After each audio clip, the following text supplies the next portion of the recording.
This is Sir Wilfrid Laurier School, secondary school in London. They have two teams here. So tell us first names. James.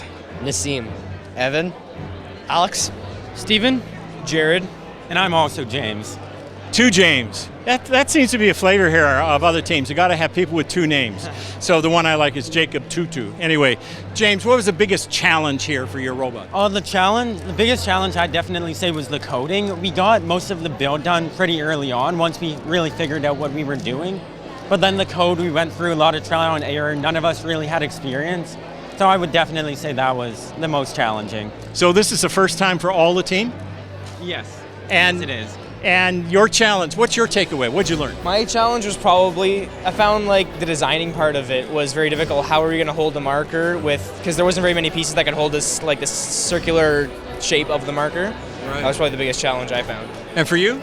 I found that the sliders that we have on it were really difficult to align and straighten out.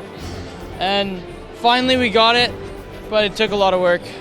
Did you have a mentor, someone from the outside helping?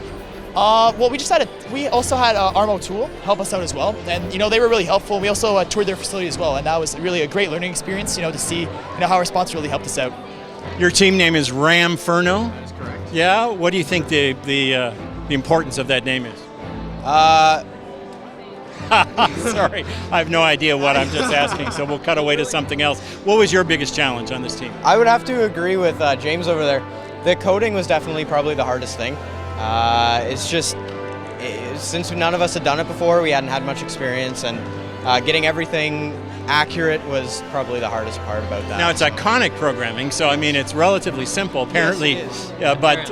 Apparently, yes. Apparently simple, deceptively simple. What was your experience? Well, making the video was kind of hard, like getting everybody coordinated, working together, the interviews and everything, and editing and rendering. So what's your takeaway from this adventure? My takeaway would be that you really have to trust your teammates in order to perform your task efficiently. I mean, our team motto, as we have on our board, is trust. So that's kind of what the mentality we kept going through the challenge, to make sure we didn't second guess our teammates and we worked together as efficiently as possible. Now apparently this school needs two teams, so we've talked to one of them. Let's go meet is it an all-girls team? Yes. So let's go meet the all-girls team.